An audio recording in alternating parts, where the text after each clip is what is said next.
You're tuned into Auto Intelligence, live from Auto Trader, where data, tools, and your preferences sync to make your car shopping smooth. They're searching inventory. Oh, yeah. They find what you need. They're gonna find it. You can make a budget for your wallet to help you succeed. Pricing's precise and true. So true. It's smarter car shopping. Ooh. Just for you. Oh, it's just for you. Ooh. Find your next ride at autotrader.com. Powered by Auto Intelligence. The Roses were living the dream. To you, my darling. No, to you. Until it all came crashing down. He got fired. Fired? On August 29th, stop. You stop! And see The Roses. Rated R. In theaters everywhere, August 29th.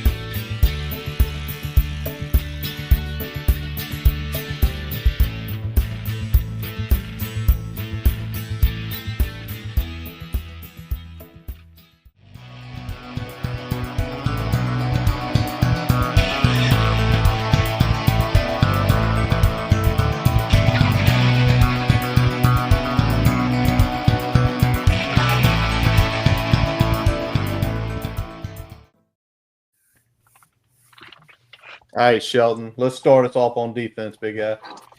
Yeah, I got to dip soon here, but just to kind of kickstart the defense discussion, obviously last year we kind of alluded to this, but the defense had some good stats. You look at average yards per game, points per game was all pretty solid. They forced some turnovers, but we talked about the issues with second half, late in games. They gave up almost 100 points in the third quarter of games last season, including 43 in the last 5 minutes of games. And we saw it just, we talked about, how much of that was strength and conditioning. Again, we can debate that all day. But talking about the defense, Sam Sekas comes in, first year coordinator.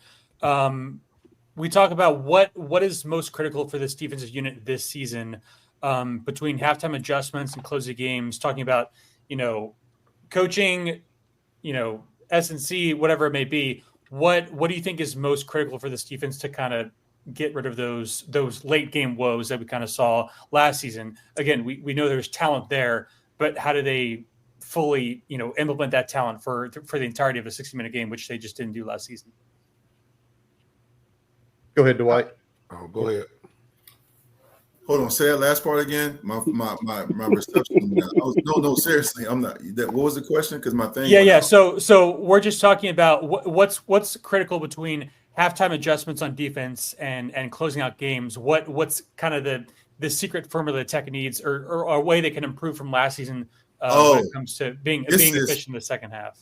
This is a great question. It is, again, another simple solution with a simple answer. You have, for defense, you have to adjust much quicker. I'm going to give you a great example. In the Miami game, that was probably Cam Ward's worst game last season. He had, I believe, 2 or 3 picks. He had 2. But he had 2, right? He had the one that should have been a pick 6, but dude didn't make it all the way to the end zone. But in that game, I kept saying, please put a spy on Cam Ward. We didn't have a spy on him. So there was, you knew what he could do. Late in the game, they put Caleb Woodson on him. He was spying. I'm not going to put the inside information I know out there because I know some players on the team. And I look, the truth of the matter is we have to make quicker adjustments on defense. There was many times. I'm going to give you another one. This was a very, very bad example of lack of adjustments and a very bad memory.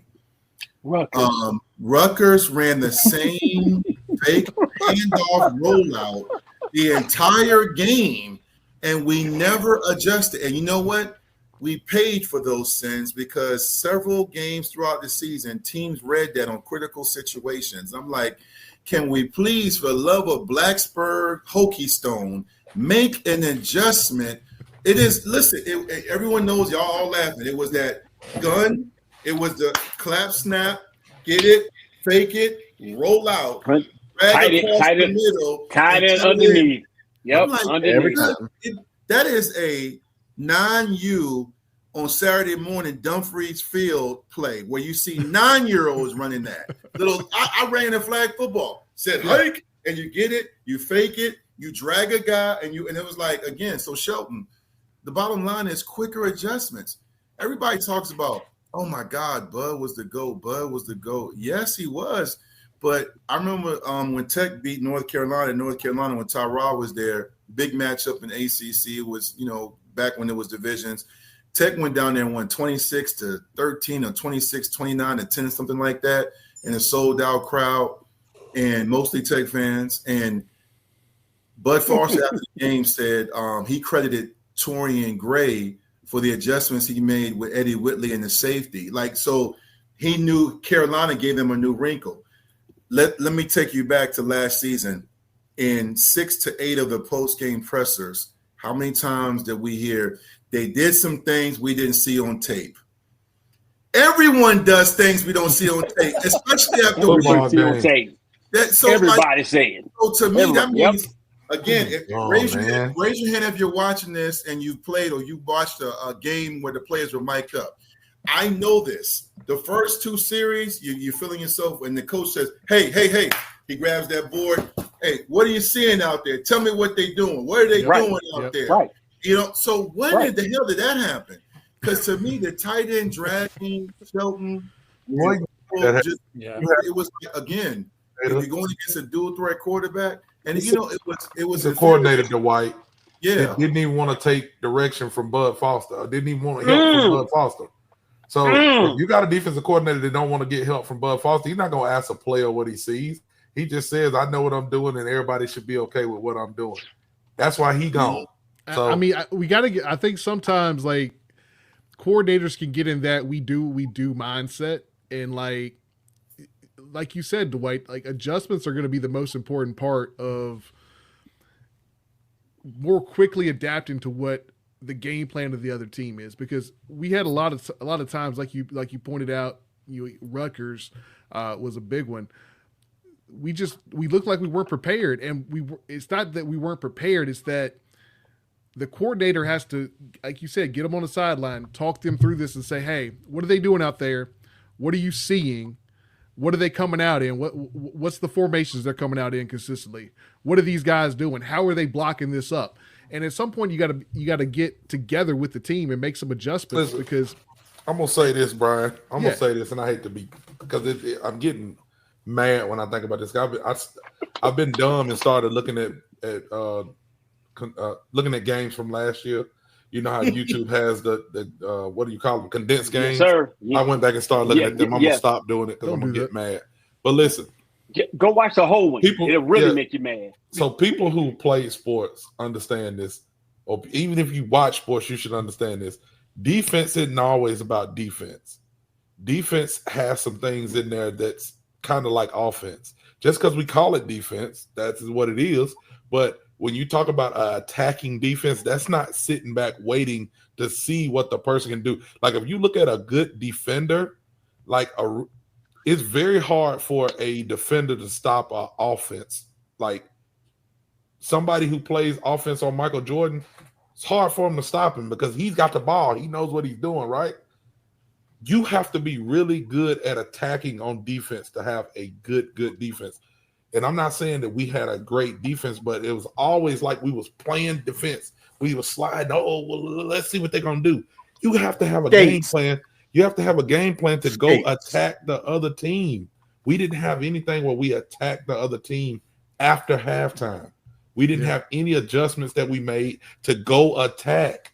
You're playing and you get people on their heels and you didn't go and attack. What are we doing? You're playing Syracuse and then you putting this guy on a receiver that ain't caught a pass all year and he catches 2 touchdowns on you and has his Super Bowl game. Take him out. Let him go to LSU. Put somebody else in. Let's see what somebody can do. 100 points. I don't know, man. I'm just saying. 100 points. Listen, I found that stat. I found the 100 points. 100 points in the third quarter last year. 100 points. Third quarter. That's just regular season. And y'all think there were a few games, Stanford, UVA, a couple games we didn't give up shit in the third quarter. Think about that. There were like 3-4 games. We gave up nothing. So you're talking about giving up multiple scores in one quarter. Completely flips the game. Yeah, I just you know, again, I just feel like, man, you know, I said this on Tally's Twitter space post game one time, and I saw flashes of it. The most I saw it was the Boston College, and I saw it throughout the Miami game where going into the fourth quarter when they went to commercial, the players met in the middle of the field and they were about to fight. And to me, you know, this is going to make you uncomfortable for those watching, or when you re-air this and post this again, I'm saying this for my football heads, man. In football, you got to go to a dark place. I'm a teddy bear. I'm a father, man. You know, I got 3 kids, you know what I'm saying? But when I played, man, it was personal. Like, you gotta be nasty. I feel like when you saw Tech against Miami, when they were mocking Miami, when Miami kept doing that thing like this, and we were talking to the sideline, I was like, this looks like a Virginia Tech type of team. People don't remember, but again, diehard fans do. There was controversy about us joining the ACC in 2004 because the ACC, believe it or not, despite Clemson and those guys, was a soft conference. Virginia Tech was known for having a brand where they would come into your stadium, they would take your turf and put it in the lunch pail. They would talk shit, grab their crotch, trash to coaches, beat your ass. That was not acceptable in the you know, shirt and tie ACC crowd, because a lot of those fan bases were very, well, we don't do that, except for Clemson and Florida State, which is why they dominated that conference for a while, for years. So you look at Virginia Tech when they came in. The first few years, they were 21-1 on the road in the ACC. That's an actual stat. Look it up. They were 21-1 on the road. So they would go in, the fans would take over your stadium, the players would take over your field. When I watched us last year on defense, and this is not a scheme thing, this is not should we wear orange or all maroon. This is more so understanding the attitude and moxie you should play with. I'm going to tell you another game you saw it for the first half. The Clemson game, Virginia Tech's defense was in their face, and they will turn them over, sacking them. Clemson couldn't do anything. But to Dabo and his staff's credit, in the second half, they adjusted. Offense also wet the bed and didn't help the D. They only lost that game 24-14. Yep. Yeah. They only lost that game 24-14. So that means your defense gave you enough to win. 24 points in today's climate of college football is not a lot of points. Nope. No. So, you know, Curtis, it's a great question. It's a great topic, man, because at the end of the day, man, it's when I look at defense, I'm not trying to go back because you can't really hit people like you used to with targeting. But I just feel like – But you can hit people. You can hit people. But you got to play with the attitude. You got to play with the attitude. That's important. No, yeah, that's true. I'm with you, Brian, and I'm with you, Vic. But my thing is that we were a poor tackling football team last year. We had a lot of missed tackles and poor tackling. You turn around and, like I said, you just weren't physically strong and something. Like there weren't times when we hit people that they went backwards. And you brought that out to me. Say, hey, look, watch us hit this guy and they don't go backwards. Like that's the difference when you're physically stronger than them to go and make plays like that. And we didn't do that. So let's go back to the ones we were talking about. You're up 20. I'm in New York. My wife damn near passed out walking to the stadium, right? Because it was such a long walk. You're up 24-7, right? With 7 minutes and 37 seconds left in the third quarter, and you let a guy who had not had a pass all damn year have a career game on you. Do any of y'all know who Skinner, the wide receiver for Vanderbilt's last name is Skinner? Did any of y'all know his name before that Saturday? No. Right? You know when Steve Smith did his breakdown, you know which game they showed? Our game. Our game. Our game. Okay? Give me that, right? You want to know the kid at Duke had a record quarter. A record quarter, right? He turns around, right? Dude don't even get drafted, right? But guess what? smoked it. Guys was listen. It got to the point, man, where the younger guys need to be playing. And like y'all said, if a guy can't turn around, he's not gonna make a play, or he go elsewhere. Hey, that's fine. Go wherever you gotta go. But you turn around, you should go ahead and get folks off the field so you can go make plays. Because those are games you should have won. That's right. You should have beat Syracuse. You should have beat Vandy, right? You could have beat Duke. Man, I didn't even get a chance to crack a beer before they threw a bomb on our ass against Duke. I got to the stadium, went to go get a beer. I turned around, we down 7-0. Chris, let me ask you a question. Go ahead. You were at the Duke game, and this is I was actually at my son's basketball tournament when he was prepping. Mm-hmm. We were up in I watched the game on my phone. We were in Connecticut or New York. We were in New York or Connecticut, right? And here's the thing. When you look at Duke, I'm asking you this question because you saw them. It's a couple of questions. Did they fear Virginia Tech? And that's A. B, did they also, going into that game, believe they were going to win based off what you saw? Listen, man, if you turn around the first playoff scrimmage, you go ahead and throw a damn 9 route to a guy. You ain't afraid of them. That's my point. That was the very dude, Dwight. We turned around. We ran 5 plays. I went to the stand, ordered a beer. I couldn't even crack it. And that dude threw a 78, 90-yard bomb on us. So again, just really quickly, because I know, Curtis, you got to move us on, but I'm just saying. Well, it's about the secondary. Scheme is scheme. What I'm saying is, it's about even in the modern day, recent era, Duke always went into the Virginia Tech game as like, okay, this is going to be a tough one. We got to tighten our chin straps. I remember watching that game, and I remember they were laughing at us when they were up. And I'm like, yo, we have really hit near rock bottom when Duke, and I'm not talking bad about Duke football. I think the quarterback shot a bird to the choir. Yeah. The dude had like 100. The dude had damn near 200 yards in the first and a quarter, dude. He had 3 touchdowns, 200 yards. It's like, it was crazy. They just felt that they could get vertical on those guys and go from there. Now I can understand Lovett fell on one, but you can't fall. You're a Division I player. You can't fall in a situation like that. But the safety play was minimal. Bad angles. It was so egregious that some guys just didn't belong out there playing, and because you had younger guys in the background that you were like, hey, we don't know if we're gonna play him or we're gonna do this and move this guy. Listen. I'm all for everybody making as much money as they possibly can. Just don't do it on my watch and lose no damn football game, especially when I can't crack my beer yet. Stop somebody. There's no possible way. You don't even know who that dude is. I know Pablo Beccario played basketball there. I have no clue who that wide receiver is because his ass didn't get drafted, but he had a career game on our ass. Yeah, he did. Speaking of secondary, I think Brian has something he wanted to add about that. Yeah, I mean, we saw a lot of turnover in the secondary. Some of it's probably a good thing. We had 2 guys go out the door in the portal. I know we kind of hinted around a couple of those guys, both in the tackling and getting some busted coverage, some blown coverage there with Mose and Mansour. But a lot of interception production went out the door too. It looks like we had 11 last year, and only Dante with 1 is coming back on that team. A lot of new portal guys, especially in the safety room. How we feeling about these new guys and what Cephas can do with some of those 3 safety looks and some of those more exotic pressures that he can get from those different levels in this defense? I'll let Chris kick this off.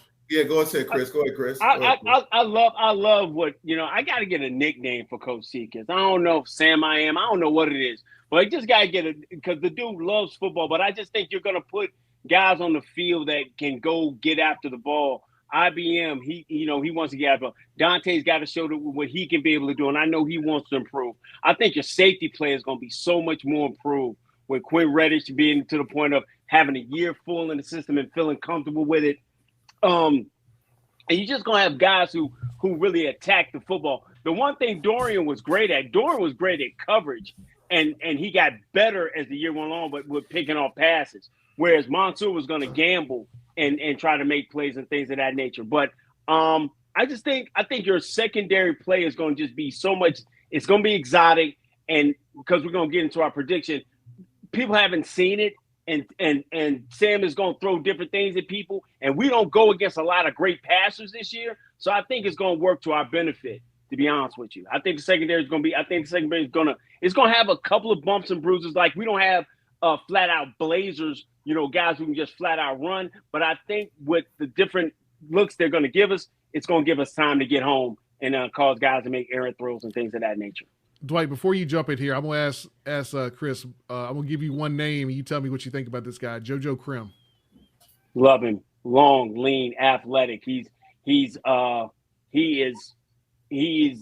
everything you want in today's corner. He's going to be physical. He has a nose. He wants the football. Like when the football's in the air, it's like it's my football, and that's the difference. That is the difference. What I think with the cornerbacks we have now.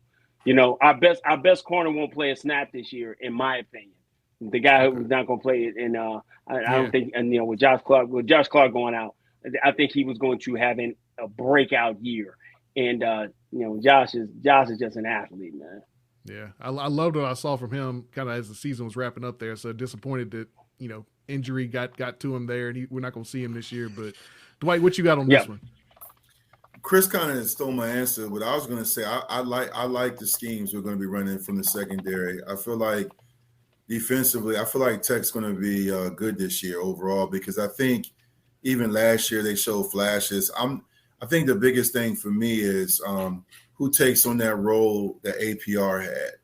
I feel like, even though we won 6 games and probably should have won 9 last year, I feel like he's one of those guys that showed up every week. I mean, he was actually playing out of position because, looking back at, not even when I played, but just looking at like his position at Tech, he played on the outside, but he's really a linebacker that was rushing the passer. He's not a DN, which is why sometimes you saw him struggle sometimes against run fits, because he's athletic and he got off the ball quickly. His get off was elite, but you got to be able to play in space as well as be able to stop the run. But he's going to make himself some good money if he gets in the right situation.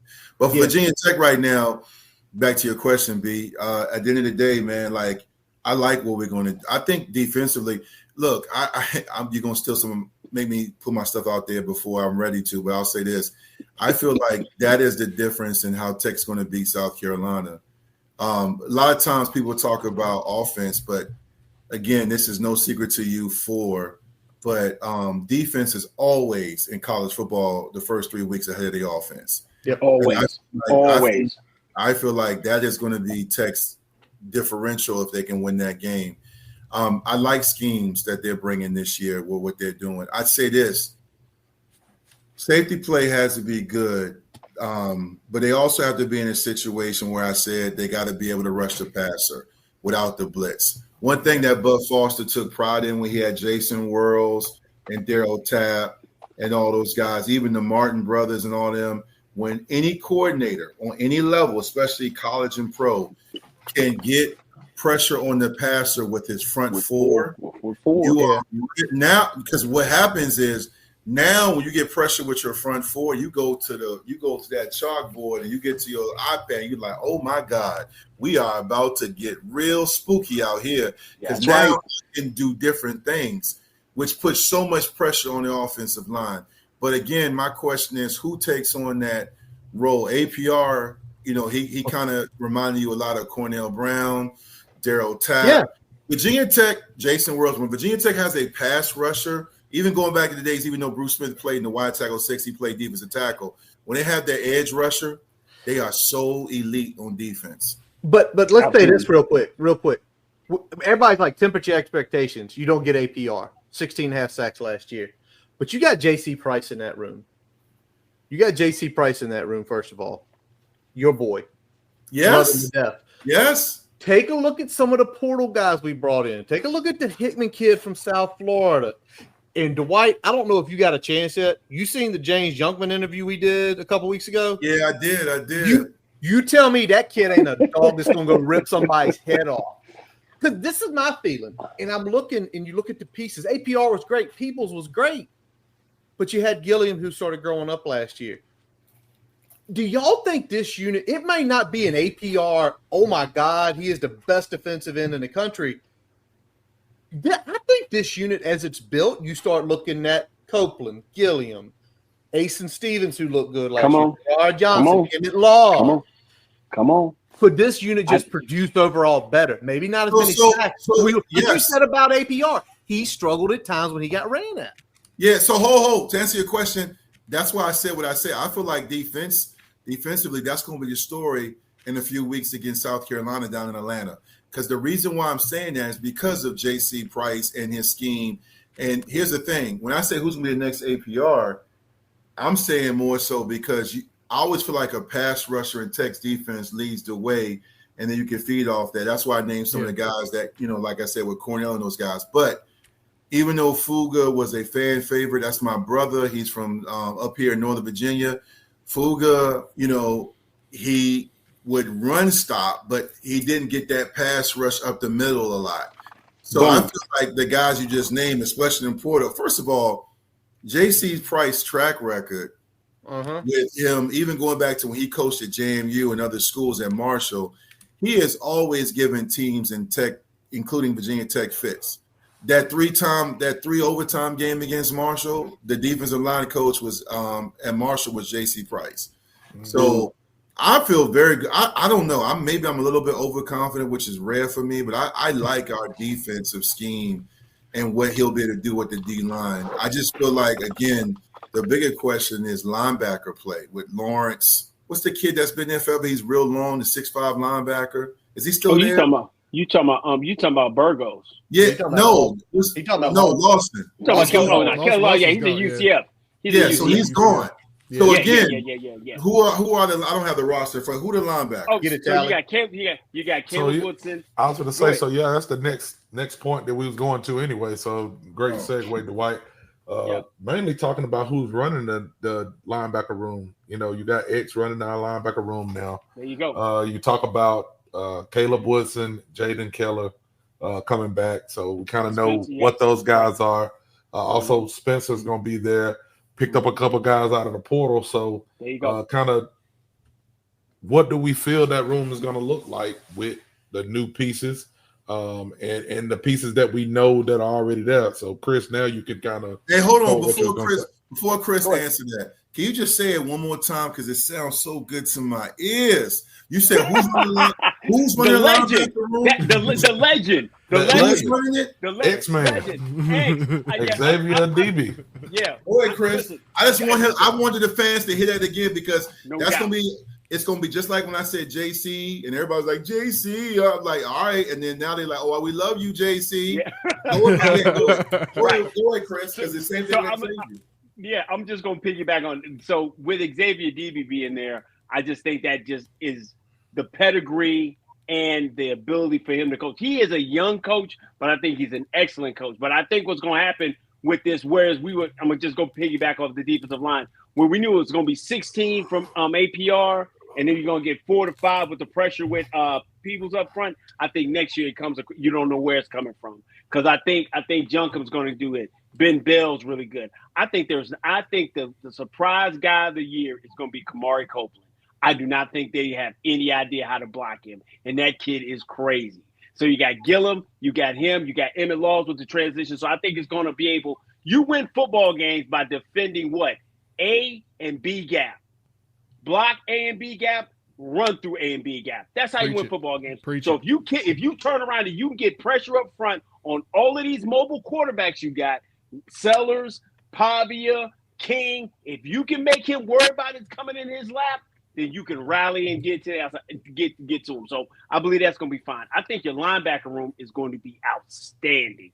I think you're going to be able to turn around and kind of unleash Burgos a certain kind of way. I think with Spencer, when you got Spencer, you got the Santiago kid, you got the short kid, but Caleb Woodson is the key to this defense. I think Caleb Woodson is going to have a breakout season in the middle of that defense. His smarts, his football IQ, everything that they point into him. The dude is built like a brick shit house. Excuse my French, but that's the kid is cut up like dope money. and I think he's just going to have a great year in this defense. And I'll just add, I've been driving the bandwagon. I got rims on my bandwagon. I got XM radio over there. You got everything. I got a couple of things in the glove compartment. The bandwagon I've been driving for Caleb Woodson is this. To me, I remember Tally said this on the Twitter space he did after a win. And, we all text and stuff. And he was just like, Ayo, Vic. He epitomizes what you talk about, the Virginia Tech brand of deep. He arrives with the ball with bad intentions. And there was some growing pains here because he had to learn. People don't realize he had to learn a whole new position. And he's a Tech loyal player because I can say this because I'm close to the family. He had a lot of financial options he could have left. He has some nice financial package presented to him. He wants to be at Tech.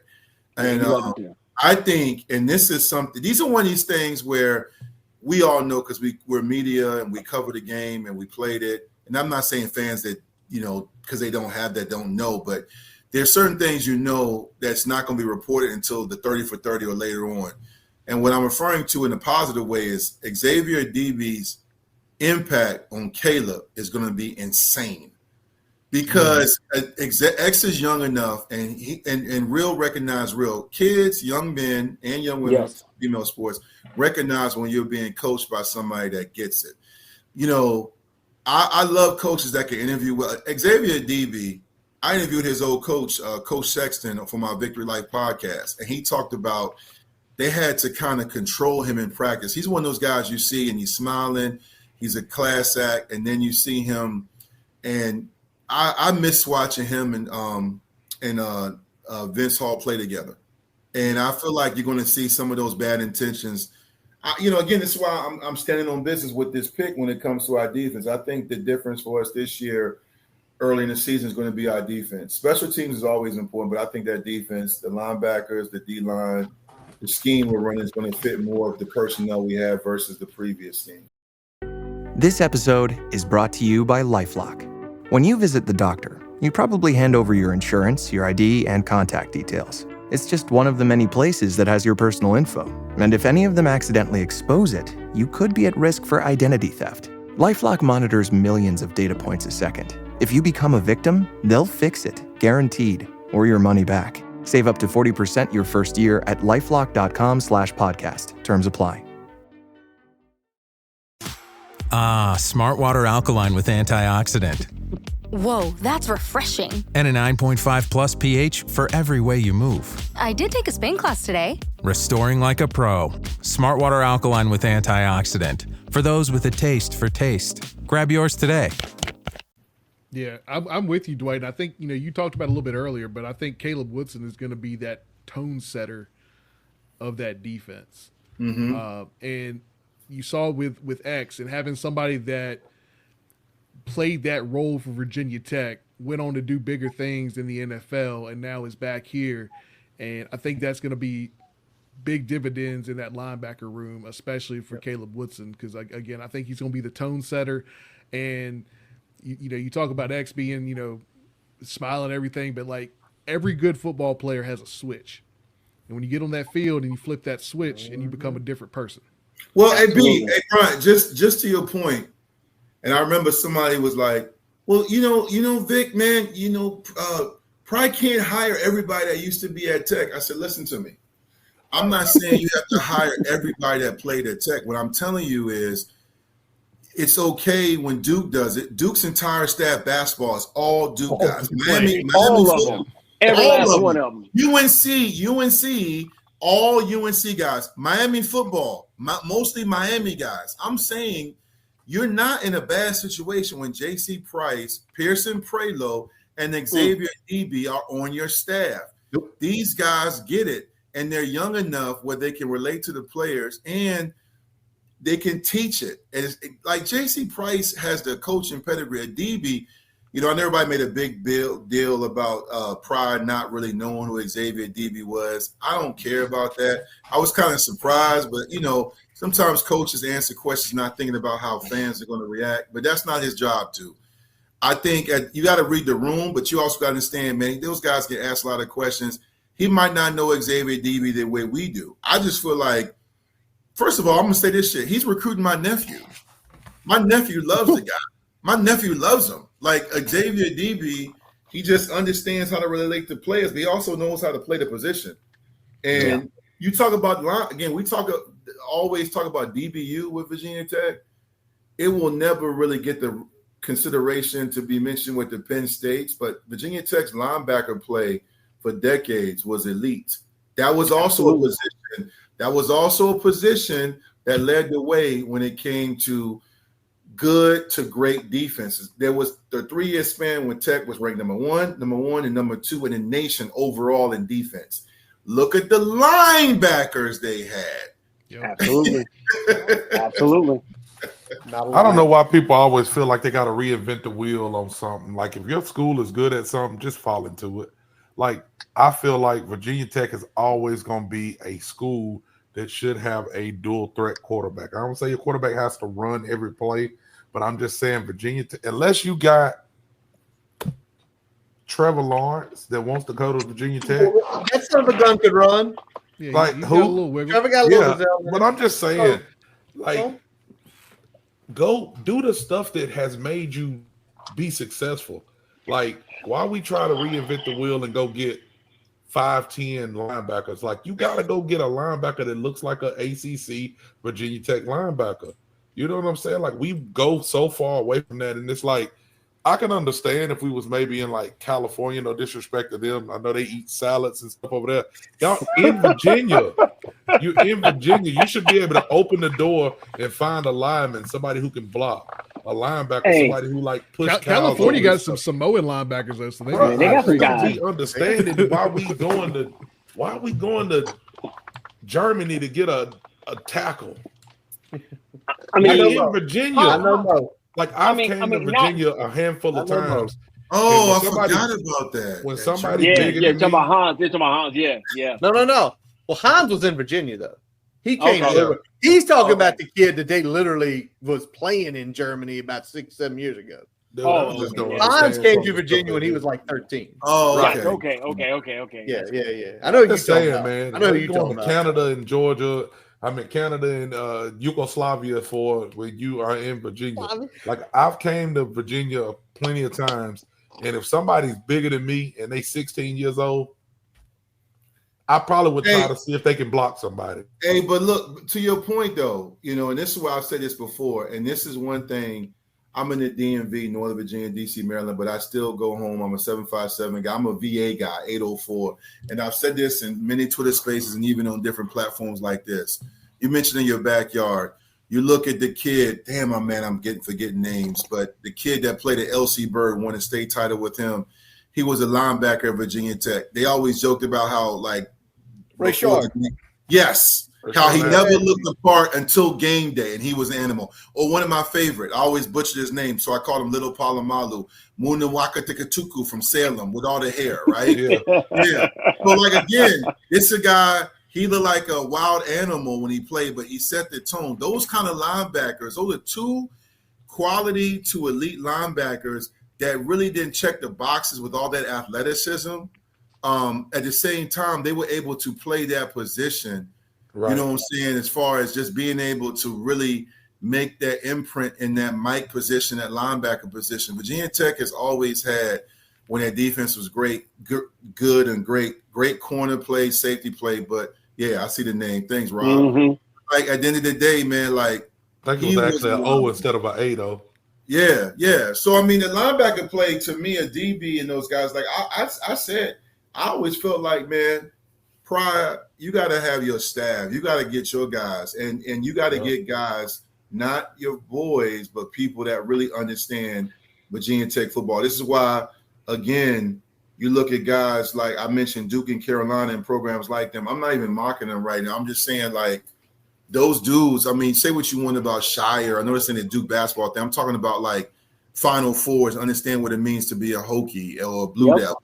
Or, like, we laugh because I know I can have fun with this dude.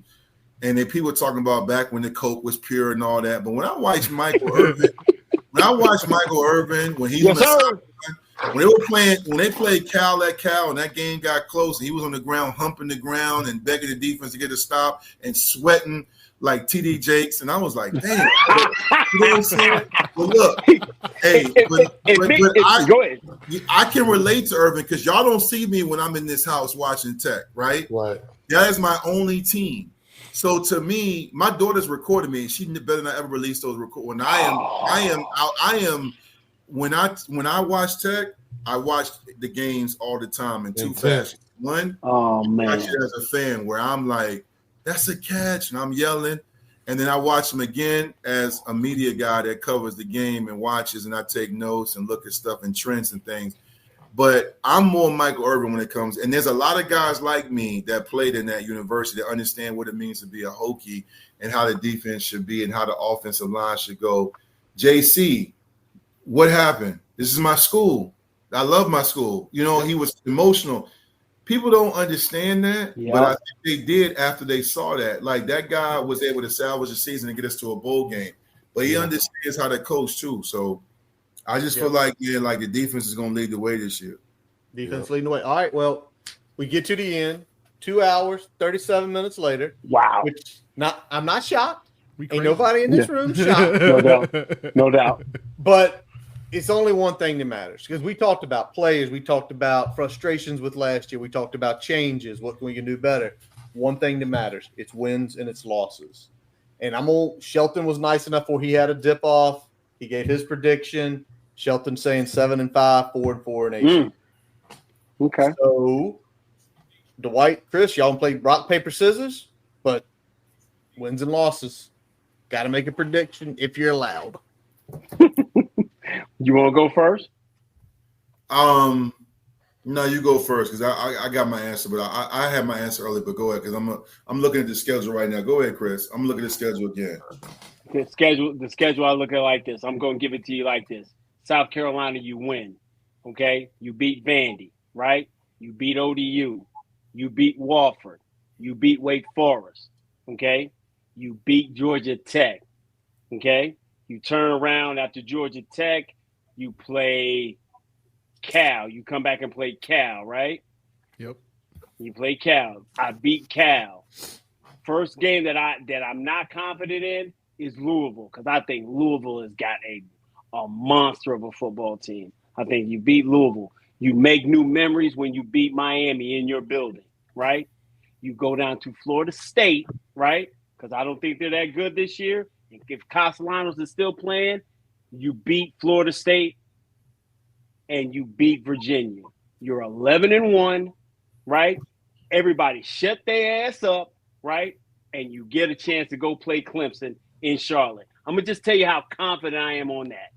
I already got my room booked for Charlotte already.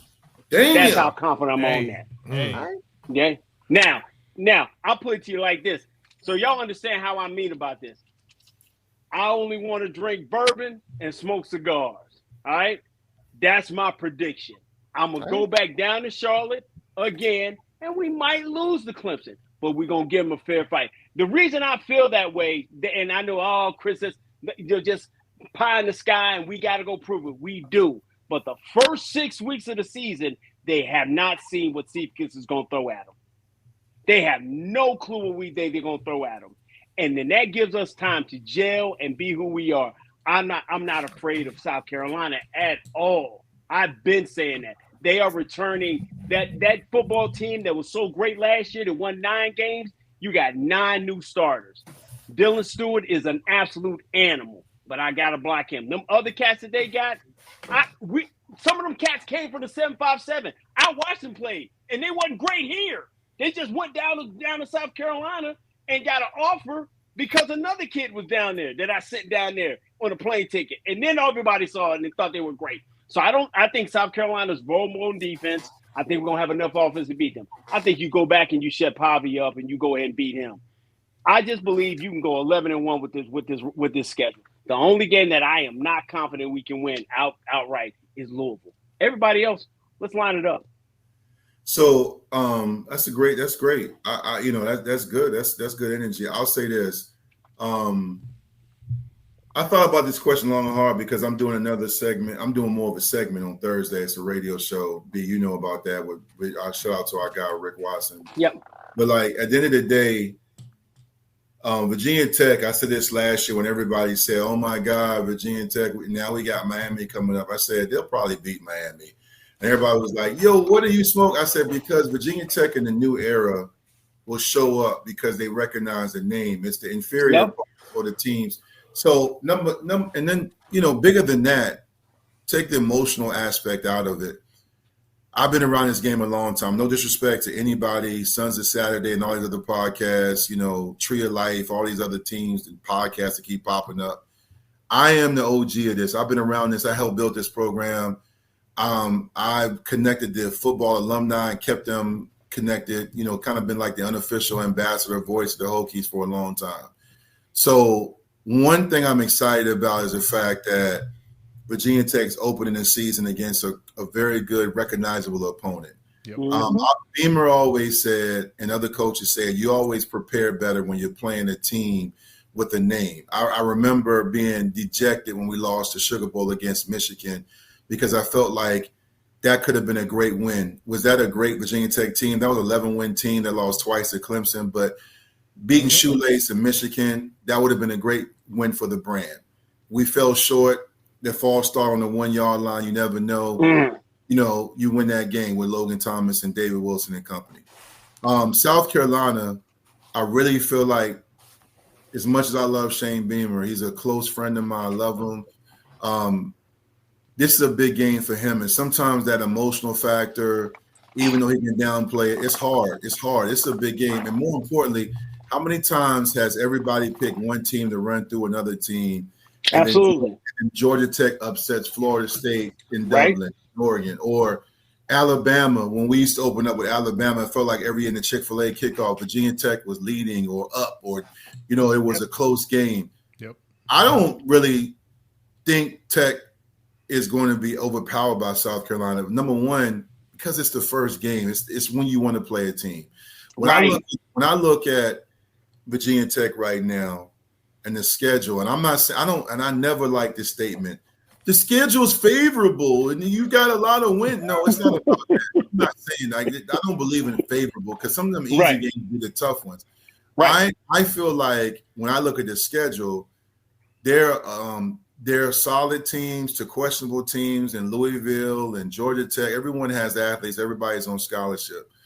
But I see a lot of games that Tech has the opportunity to win. Here's the thing. South Carolina, if they come out and win the game, I see momentum where they can win 9+ games. I really feel that way because a win like that can jumpstart you into a lot of confidence. Not because South Carolina are world beaters, because of the SEC brand, the fact that wins always help you get confident. Yeah. And I also think, too, though, if they come out and they're flat and they have a game like you saw when they played Tennessee in that game that was the largest crowd ever watched a football game, I thought the moment was too big. They had 5 turnovers that game. That was Fuente's first year. And it went to bed. And I felt like that was a game where they were overwhelmed by the moment. Now, that team had a lot of talent. And that team had the Edmonds brothers and Greg Stroman and Ricky Walker. They were able to really still do something where they won the Coastal and they went on to have a great win against Arkansas. That's yet to be seen. So right now, I feel like Tech's going to be in the mix and win 8+ games. I feel like if they struggle and they come out underwhelming, this is a 7-6 win team. Because if you start the season off, my for the record, my wins total is 8, but I'm just giving the disclaimer. If you start the season off and you lose that game against South Carolina and it's close and they pull away and win 27-17, then it's like, okay, do you have enough leadership in the locker room to overcome that, like Virginia Tech did in 2004 when they lost to USC, or in 95 when they lost 0-2 to start?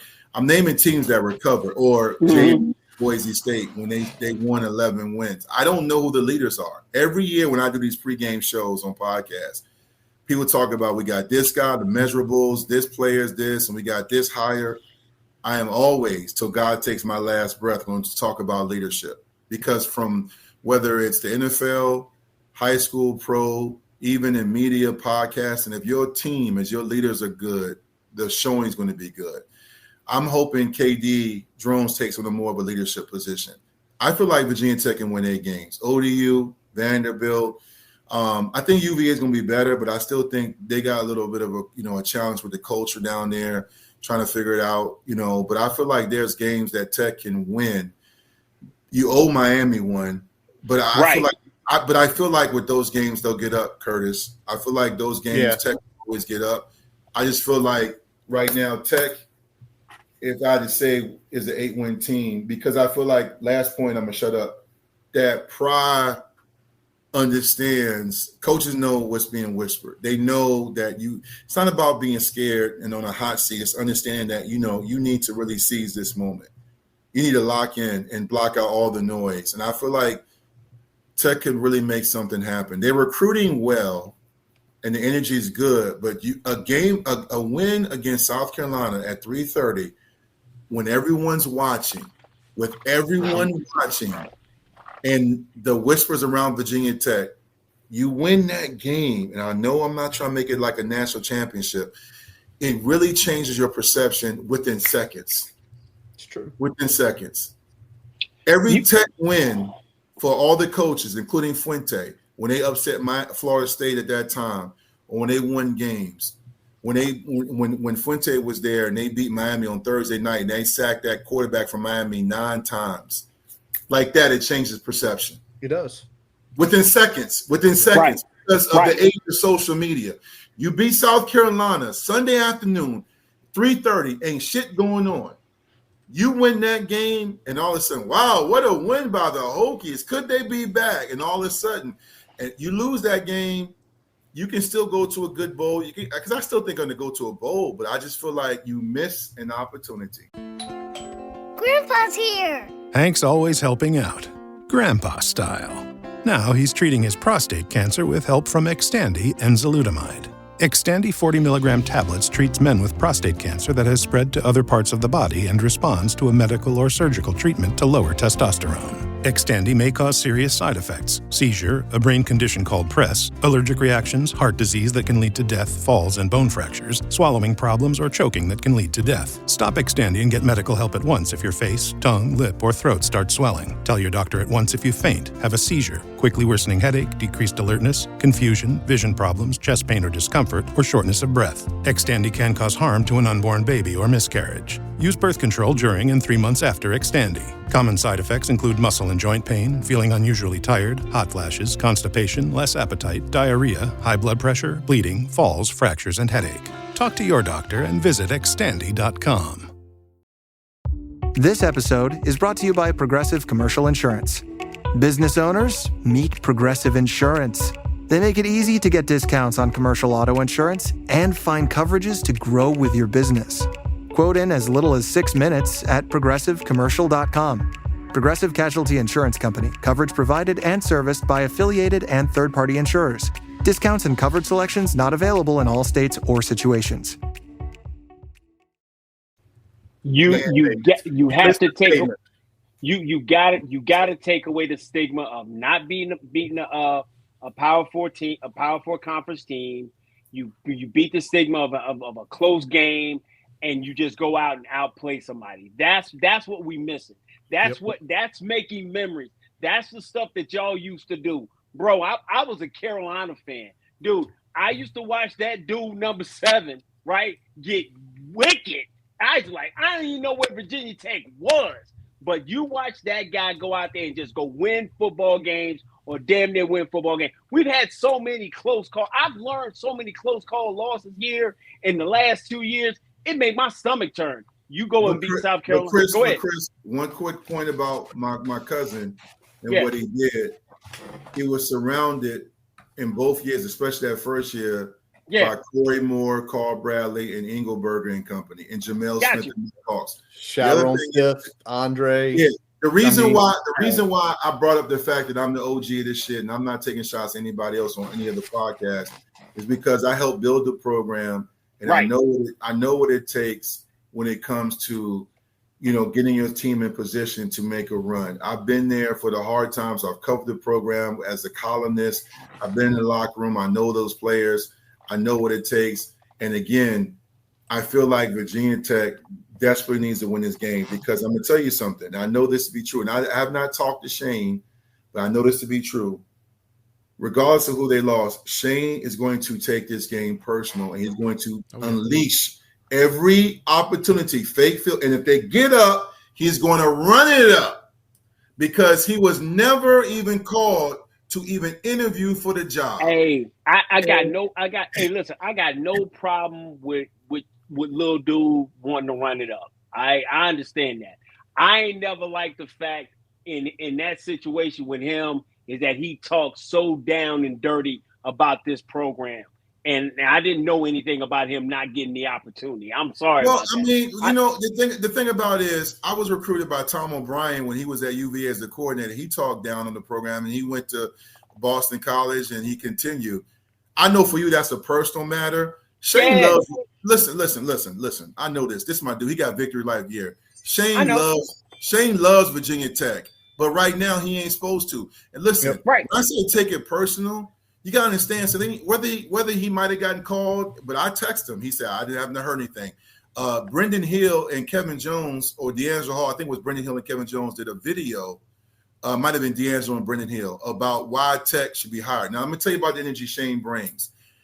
The AD got Shane brought back in because the players at South Carolina, former players, alumni, had a Zoom meeting with the AD to say, you better hire Shane. So when he coached, when Frank, his dad, had the throat surgery, the energy around that program on that Music City Bowl, when Cincinnati was a 9-win team and we were 6-6, Tech came out and balled. Greg Stroman stole the show. But my point being is Shane had that energy. What I'm saying is this shit right here, what I'm doing, you can't be doing this. You got to throw that pin down. And you're going to have to do some fake field, whatever it takes to win that game. It's got to be personal. Got to get a signature. You got to get a signature win. Remember I said this. There's two things he needs as a head coach. A Mount Rushmore recruit and signature wins. And because all this, hey, man, gosh darn it, we're going to a bowl game again. Those boys fought hard. Don't know about this is for the first time. I've been around this program longer than anybody covering Tech in the podcast. Nobody, sons, dads of Saturday, nobody has been around this program as long as me. And I'm telling you right now, when it comes to Virginia Tech football, you got to seize the moment. This has been the lowest amount of energy around this program going into a season in the history since 2-8-1. There is no momentum and energy. None. Nobody was talking about Tech this year. We're not even like, hey, watch out for the Hokies. I don't mean to go too long, Curtis. I'm sorry. But I'm just telling you, this is important, not just to me, but there are a lot of people who feel the way I do, who have spent a lot of money and time, who kept buying into the hype and buying T-shirts and flights and tickets when shit was delinquent in the payment section of their bills. And they still drove to cities and things like that. You cannot play with people. That's like, hey, you going to Atlanta? I'm like, no, I'm not. Number one, I can't afford it right now. I could if I wanted to. But to me, I'm going to be watching the game like this. I can tell y'all, I'm going to be just like this. You better stop, man. You better stop, bro. No, I'm Chris. Make him unfold the arms is what he's saying. He said, make me unfold the arms. Make him unfold. Chris, you can't listen. I know. I was texting Tally, and I saw the fans on TV. Tally called. We talked that Monday. He said Virginia Tech fans had taken over Tennessee. It was so many. I know, but I'm telling you, I wasn't right. And then what happened? We wet the bed up 27-20. All the talk, all the commercials, you can no longer do that to our fans. You can't do that. You can't. You gotta win. You gotta win. That's the most important thing. When we look at this schedule, so we look at the schedule. We already know right out the gate we need to get a signature win. But what I want to see too, and what we haven't done in the Brent Pryor, and what we haven't done really recently, is have a good run throughout a conference and through September. Right. We have played below average football for the majority of September during the prior regime. Absolutely. I don't think that's an understatement. I think we have not. not played very well out of conference. Even when we got wins, they weren't pretty wins. They weren't good wins, even against teams that you call them easy wins, out of conference, the Marshalls, the ODUs, whatever. They weren't all pretty wins. We got to go out there and we got to set the tone against South Carolina, get that signature win, but we got to keep that run going through September. I want to get to NC State on September 27th with a 0 in that loss column. Absolutely. That's what we need to do. And then start ACC playoff strong with the win there. If you get through September and you don't have a blemish on that record, that's when you start thinking, all right, well, maybe this is the Virginia Tech that we want them to be. This is the Virginia Tech we haven't seen in a while. But that's what I want to see. Yeah. Go ahead, Tyler. Go ahead. Just as simple as it can get. If you win that first game, you win 8. If you lose that first game, you're gonna win 6. That's where I'm at with Virginia Tech. That's Tally right there. That's kind of what I said, right? Yeah. For most part, I just think. I think what you said also too, Dwight, is if you get that signature, you bring to the national spotlight. People are talking about you. Confidence grows, expectation grows. You feel good about yourself going into the next you get week. ranked. Now they'll keep us out. Listen. They'll Preseason polls are bullshit because there's 11 teams from the SEC currently getting ranked. There ain't 11 good teams in that fucking conference. I hate it. And I'm not going to debate you on that. I'm just saying, like, you get into position to be ranked if you followed up with a Vanderbilt win. You followed up with Vanderbilt. 2-0 against the SEC. No, that's right. No, that's real. You go 2-0 against the SEC. You go 2-0 against the SEC. They can put a number next to you. Because again, when's the last time we've been ranked? I mean, listen.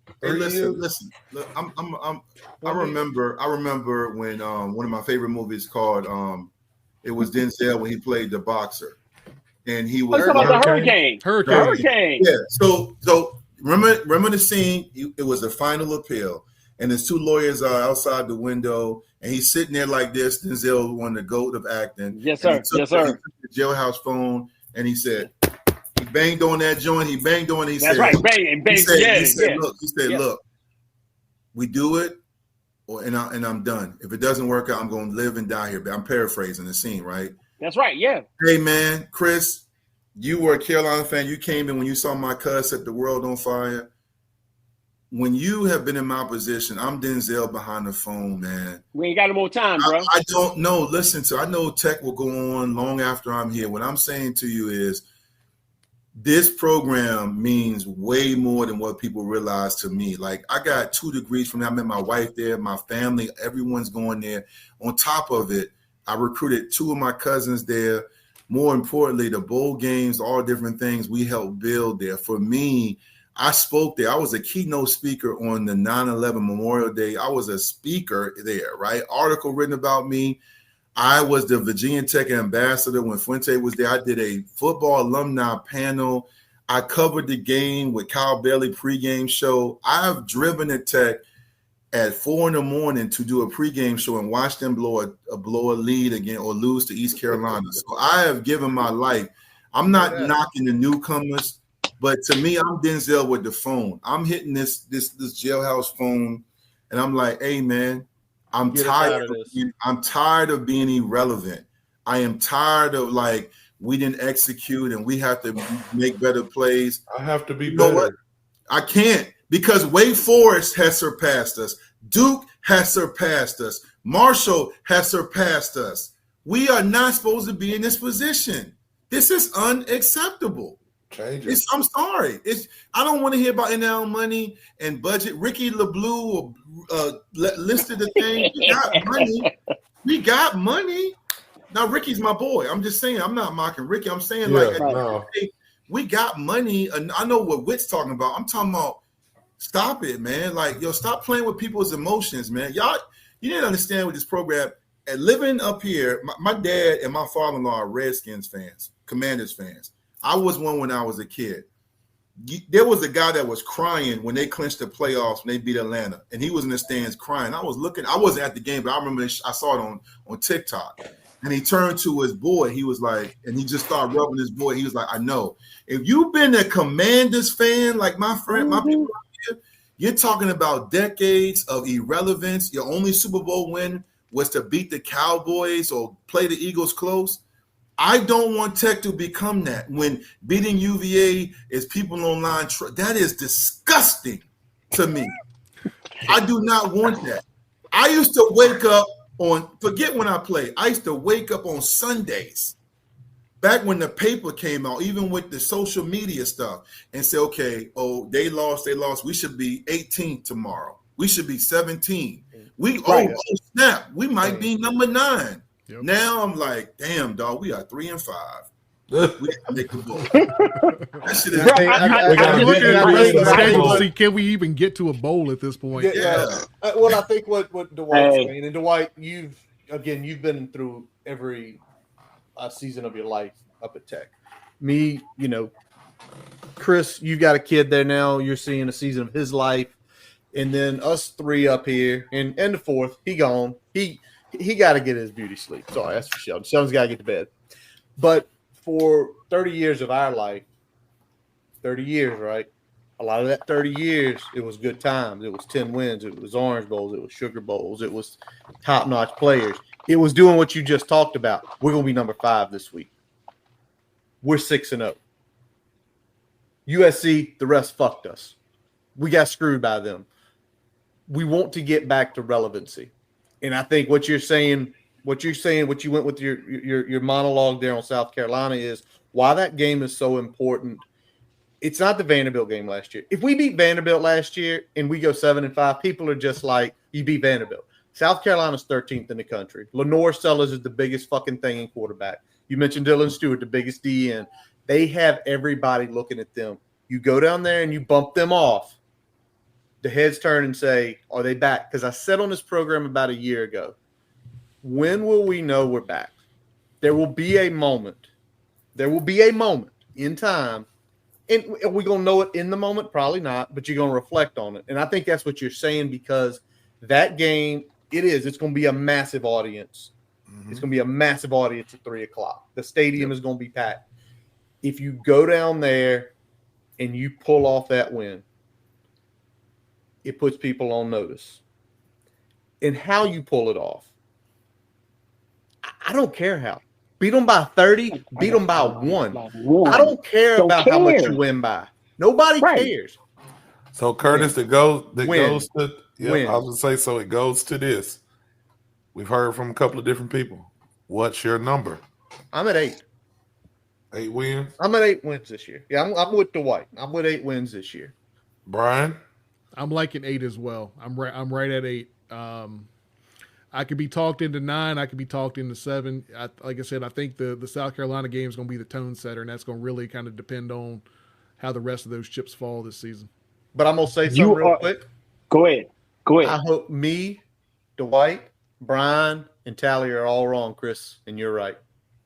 Because I'm just saying. Go ahead. I'm not one of the. There are a lot of people out there, and we see them all the time. I don't want the team to win. I want that coach to get fired. I don't like what we're doing. Fuck those people. Fuck you if you're one of those people. You ever pull against your team, get the fuck out, because it's bullshit. Because I remember 2021, there were so many people. I want Fuente to lose. Why do you want our team to lose? Why do you want this team you love to lose? Listen, man. Maybe it'll change things. No, it's not. You're just gonna fall deeper and deeper into irrelevancy. Deeper. Yeah, my thing is this, man. I just believe like this, and I'm gonna say this, and we can get up out of here. You have 4 guys get relieved of their positions. If you're better up front, in your offensive line, which I totally believe you will be, that makes second and 4, third and 3 a lot easier.